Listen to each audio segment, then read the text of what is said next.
Hey guys, Chairman here, and today I have my very first deck profile on this channel. How exciting. Sorry that there's not that much content on this channel yet. I am very far behind on doing a lot of the gameplay recordings and stuff. I've been very busy, but that's because I've been prepping for the Richmond Shadowverse qualifier, which I attended this last weekend. And let me tell you, I did not practice enough. I wish I had spent way more time practicing the set 2 meta for this tournament. It was definitely a little crazy. I think for me, Shadowverse is a lot more difficult because there's a lot less players I know who are willing to play Shadowverse with me. For Weiss, I can get a game like anytime. I can practice like anytime. Also way more experience in the game. With Shadowverse, it's like I have an idea, but I don't get to flesh it out. And then eventually I realize the idea is not good. And then so that's basically what happened with Richmond. I had a Haven list that I was going to take, and then the more I played it, the more I realized the Haven list was not going to work. And basically in the last week, I was like, I can't take Haven. Haven sucks. Like, at least the way I play Haven, it absolutely sucks. It's completely garbage. I need another deck. And so yeah, I was definitely panicking a lot, and in my, I guess, last minute panic, I decided to go with a deck that I thought could beat Haven, which I was expecting a lot of. Because I expected Sword to be the best deck, and I expected a lot of people to be countering Sword specifically with things like Haven, and thus I decided on Forest. And this is the funny part, because so huge shout out to a lot of my locals at Card Art who were Forest players and helped me with this list. A lot of this, like basically most of this list, is clobbered from a lot of their ideas. I think I changed a few things to fit my playstyle and what I was trying to do. I mean, we had kind of similar lists going in, but I definitely took a lot of inspiration from their text and stuff like that. The funny thing is that after playing this deck and practicing it, I have come to the conclusion that this list is probably the best set 2 Forest list, and it also matches extremely well with the entire floor. On the day, so my result was I went 2-2, which is really unfortunate. I was the only 2-2 that did not make top 8. Every other 2-2 made top 8. I bubbled out at 9th with bad tiebreakers. It's really unfortunate. But honestly, all my games were super close. Even the games that I won, it was like one turn off. Games that I lost, one turn off. So I think that list, Forest right now, is in a really interesting place where you're basically competitive with the entire floor. But it's very thin margins. Like, you can win any game, but you can also lose any game, and it's very close. But for me, at least, that makes me feel good, because I felt like I took a deck that actually was good. Ultimately, in the end, I feel like if I took Haven, it would not have been this good. Now, so I highly suggest people to try out this Forest list, because I think this Forest list is actually quite good, and you can kind of see the thought process behind it, and why I think Forest is actually not in a bad state right now. A lot of people are looking down on Forest. I think the worst deck in set, or worst class in set 2 is definitely not Forest, it's definitely Rune. I think Rune is in a terrible state, but Forest, I think, has game with every single deck out there, which is really good. And specifically, I think it has game against Abyss aggro, which I realized that basically none of the other decks were equipped to beat except for Rune, and Rune just is bad. So I was like expecting Abyss aggro and Sword and Haven, and then the only plays I played against like 2 Dragon, and I played against a Rune player, what the heck, and I played Forest Mirror. So I'm like, I'm good, man. I didn't play a single deck that I was practicing against, but it's fine. Okay, so anyways, this deck list starts off with 3 Fairy Circle and 3 Harvest Vessel as the 1-drops. I really like Fairy Circle turn 1, especially in this deck, because we are playing archers. Surprise, surprise. And then I think Harvest Festival also you need 3 of, because we're still playing like the burning in-game finish package. So these are really good turn 1 going first place. Then we have 3 Elf Child May, which is obviously an insane going second play. If they drop a 1-drop, and then we can just ping it with May and we kill it. And then May also plays really well with our early game package. And then 3 Nature's Guidance, probably one of the best cards that Forest has to offer. Just be able to bounce stuff is already crazy, and then the fact that we draw on top of it is like insane to me. Okay, so yeah, this is pretty straightforward. I don't think there's anything crazy to talk about. We're playing 3 Lily. Lily is the best card that Forest got in set 2. I'm also playing a 3 Lily Evo, and I think just playing around Lily is an important part of understanding how to play Forest. Obviously 3 Ancient Elf, which is rounds out our 6 bouncers. And I think really good thing about Lily with Ancient Elf is that often I'll play Lily blind just like play it down, check top 2, and then I'll leave Lily on the board, and basically it makes them very scared to commit to board because they know the Lily removal is there. And then on future turns, what I'll do is I'll use Ancient Elf to bounce the Lily back in order to refresh her on-play effect. And also I do that when I feel like they're setting up for some kind of way to remove the Lily before they go into other plays. So yeah, so I think these 2 cards, like, don't be afraid to bounce the Lily back a lot. And so that's also why I play 3 Lily Evo, because I can like evolve Lily, like rush into something, attack, and then bounce it back and then play it again. So I think that's like really good. I'm playing 3 Archers. Some people have moved off of Archer. I'm on 3 now because I think without Archer, your Sword and Aggro Abyss matchups are abysmal. But with Archer, those matchups become really, really winnable. And honestly, to a point where it's like almost too easy. Like you can snowball with Archer in a way that like you can't really snowball with any other card. And then what I also realized was that the end game of Forest is still so freaking good that like it doesn't even matter if you have some dead draws like Archer, because your late game is so good. As long as you get to like your important cards, it's fine. Like it's fine to have this just on the board, like chilling, and maybe even just swinging for 1. Like the 4 defense is actually really good too, because like it's kind of hard to remove, so it at least gets in for like 2 damage, like most games and stuff like that. So I really like Archer a lot. I basically hard mold this in aggro matchups, and it basically saves the day.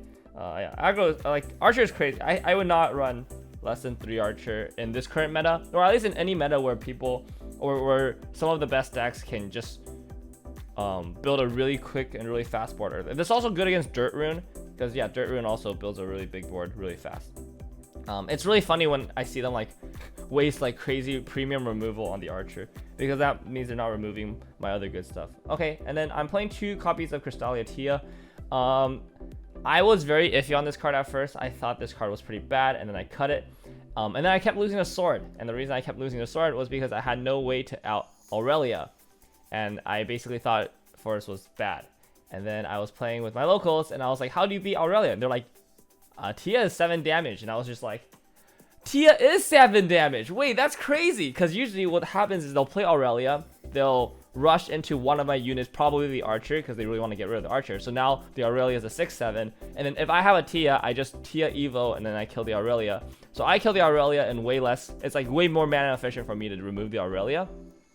And I didn't realize that, so I was like, whoa, Tia is actually so good. And then it turns out that the more I play Tia after that, and kind of seeing her as like removal rather than just like generating board, the more I was like, wait, this card's actually really good. The fact that you can give the 5/5 rush, or you can make a 5/5 rush for very easy, like makes the lines really cool. It works really well with Archer, the balancing effects, like Tia's great, and it's also a hit for Lily. So yeah, ultimately I think as long as there's need for like removing big bodies off the board, I think Tia is one of our best options currently, for things that can't be targeted, right? We basically have game for anything that can be targeted, but for things that have aura, it's a little annoying. Okay, all right, and then I'm playing 2 copies of Titania Sanctuary. So Titania Sanctuary used to be Blessed Fairy Dancer. I was playing Blessed Fairy Dancer because I was like, oh, Lily can grab Fairy Dancer. Like, Fairy Dancer is really good, and then like Titania Sanctuary is just not as good, and it's like not a body. But what I didn't realize was like Assail is broken. Assail is so good, and then I was getting into a lot of issues where I was clogging board. Like I would just like summon a bunch of fairies for combo, and then my opponent would be like, his board is full, we'll just ignore his board. And I'm just like, well, now I can't get rid of my fairies until I draw a bouncer, and it actually has to be Nature's Guidance. But then there was no other way for me to like play because I needed to hit combo. And then yeah, then Titania Sanctuary in those situations actually just clears the board because you can Assail, which is super good, and also just makes your board bigger. Titania Sanctuary is also really, really good with Aria. If you already have Sanctuary up, your Aria turns becomes way more impactful, which I'm a big fan of. And then you can still do the pump shenanigans with like Titania Sanctuary and then the bounce to like do the same thing that Blessed Fairy Dancer does. Like all those shenanigans you basically have the same access to. So ultimately, yeah, Titania Sanctuary is really good. 2 copies is the most I would ever play because it is a brick. The second one is not doing anything, and we don't have any ways to get rid of the second one in this deck. So 2 max, but man, is it a good card. It also really helps us with like our early game, just being pretty efficient with board and like good stats and stuff. So very nice. I'm playing 3 Elven Princess Mage. I think this card is really good because it generates the wisps that I need. A lot of this deck is combo. Tia is going to be combo. We have some more combo down the line. And yeah, so I definitely just like wisps. Wisp generation I think is very good. A lot of people are playing like Rose Gardeners and stuff like that, which I think is also good, but this deck is more focused on having back row EX stuff. So that's why we're playing the Elven Princess Mage. This also just becomes like a 4/4 rush, so very nice. I'm playing 3 Noble Fairy.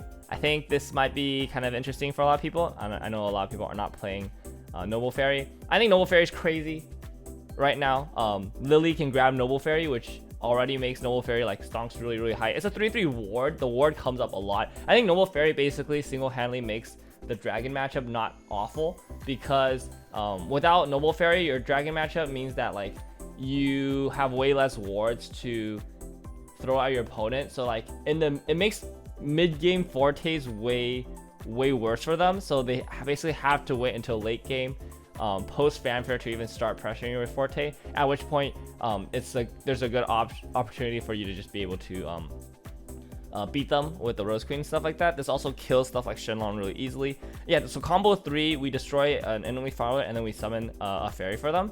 The great part about this is that you basically have priority on your effects whenever you layer them. So if I have Archer and Noble Fairy on the board, I always go Noble Fairy first. We kill something, we summon the fairy, and I can use Archer to get rid of the fairy. So they don't actually get anything. Like even if it's like just one creature on the board, I can kill it and kill the fairy if I have an Archer Noble Fairy. Also, if they have any on-death effects that summon a bunch of stuff onto the board, our Noble Fairy takes priority. So we still clog up the board in that sense, and they'll summon less if they are breaking the limit. So for example, if they have a full board and a Leonidas on the board that hasn't died yet somehow, we can actually Noble Fairy, kill the Leonidas, summon the fairy token, and then they try to get the amulet resolved, but they can't because their board is full. So they actually came up once in practice, which I thought was hilarious. Yeah, so Noble Fairy is really good.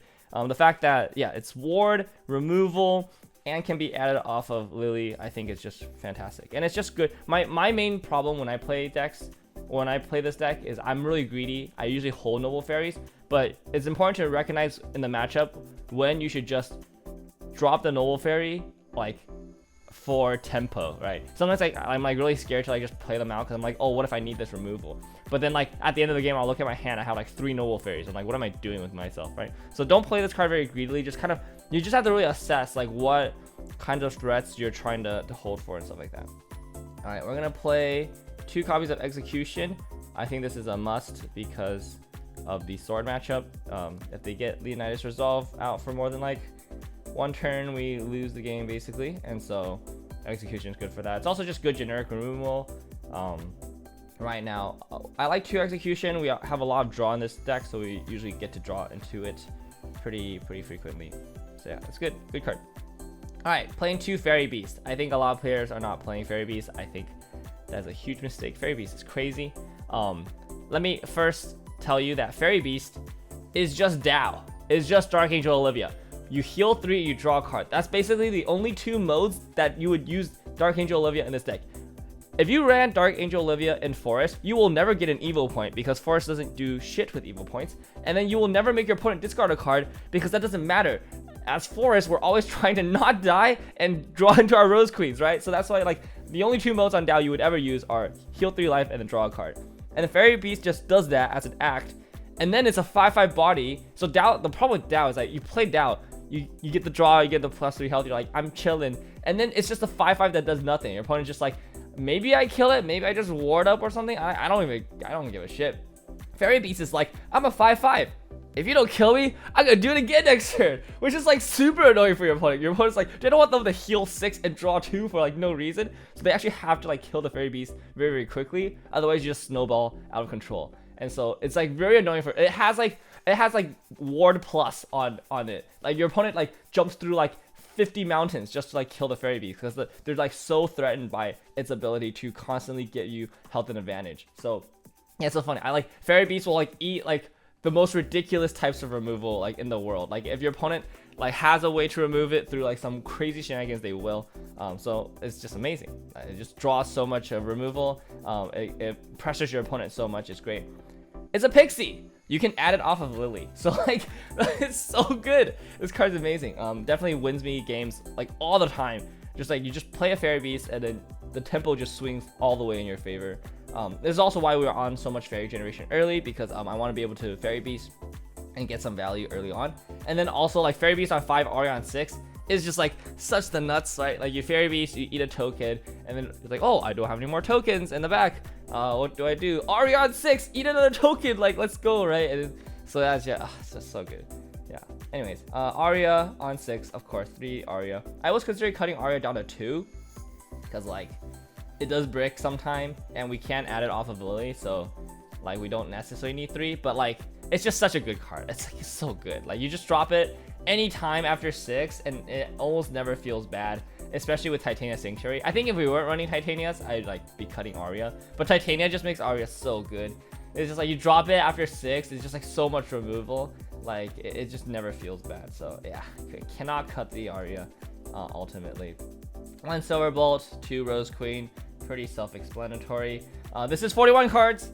I could not figure out what to cut, and therefore we're not cutting anything. I think it's okay to have 41 for a deck like this, because if you notice, all the 3 ofs are like our early game pieces that we want to draw and Aria, and then all the 2 ofs are like mid game pieces that we sometimes want to see, but we don't really want to flood on, and that's fine. And then we have the 1 of Silver Bolt, so you can think of this as like 40 plus Silver Bolt, right? That's also fine. I think I'm okay with going up to like 40, 41, 42, 43 in a lot of decks without like feeling like we're compromising consistency too much. It's only after like, once we get to like 44, I'm just like, okay, what are you doing? You should probably just cut like a package, right? But this is just 40 plus Silver Bolt, so it's fine. All right, our Evo deck spaces, pretty simple. We got the 2 Tia for the 2 Tia. I think 2 Tia is really good because oftentimes I will be bouncing this Tia with like the Ancient Elf or the Nature's Guidance to either try to draw cards or like develop a ward, and then Tia is always just a good card to bounce in those situations. So I think the 2 Tia is fine. 3 Lily for the reasons I explained earlier. I think Lily is crazy, and you just definitely want 3 of it. Like it will come up. The 3rd Lily will come up more than anything else. 2 Ancient Elf. Yeah, the 3rd Ancient Elf doesn't really come up, but yeah, Ancient Elf good. The card's crazy.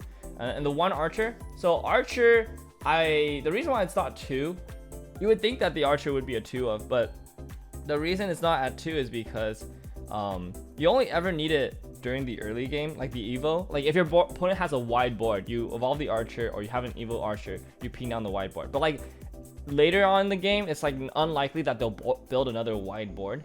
So like your 2nd and 3rd Archers are probably okay just being like a single like target ping. You only really need the 1 Evo Archer to break the wide board that one time that it really matters, right? It's like, again, it's like very unusual for your opponent to build a wide board that you can test, and then somehow they kill the Archer and then build another wide board. I just feel like that's not very realistic. And by that time in the game, you also have the ability to break wide boards with stuff like Aria plus Titania Sanctuary and stuff. So I just think you only need 1 Archer, and then of course 2 Elven Princess Mage, because the 3rd one doesn't really come up, and you're never really bouncing the Elven Princess Mage as opposed to like bouncing Lily. Like you'll definitely bounce the Lily and bounce Tia, but you're not gonna bounce Elven Princess Mage unless it's at like 1 health and like, I don't know. It's still pretty value because it just has 4 attack, right? All right, so this is my deck. Once again, I did go 2-2 in Swiss, and I did not make top 8, which is very smooge. But I do think this is probably the best forest list in set 2. I had a lot of fun with it. Still learning a lot with this deck as I play. I feel like I'm getting better with it every single day. Yeah, so, you know, if you want to try something else besides Sword and Discard Dragon and all the very easy to play, not easy to play, but just like very straightforward like decks, this deck is very fun. You play a lot of different lines every game. There's a lot of really cool things you can do to like outsmart and outskill your opponent. And also has really good matchups into aggressive decks. I think it actually has a winning matchup against Sword now, with the changes I've made. Like previously I was like 50-50 with Sword, and then now I feel like I'm like 55-45 with Sword. Maybe even higher actually if I get better with this deck. So winning matchup against Sword and Abyss aggro, winning matchup against Haven. Haven can't touch this deck. I think the one deck that it's not very good against is Dragon, which can make sense. I was 1-1 against Dragon. at Richmond. I do think Dragon, if they see all 3 copies of their Shenlong, you're probably going to have a bad time because it's kind of hard to deal like 35 damage with this deck. But 30 damage, you can kind of manage it maybe. Yeah, so Dragon's not very favorable. But that's about it. Everything else, yeah, feels really good. Very tight margin. Even though Dragon's not favorable, I would not say it's like a complete blowout. I actually think it's more like 40-60 at worst. Maybe 45-55. Depends, you know. So yeah, that's it. Thanks for watching my first deck profile. Let me know how that is. If you have any questions or comments, let me know in the comments below. And I'll see you guys next time. We will have some gameplay videos coming out for you shortly. And maybe some more deck profiles down the line. Alright. Peace.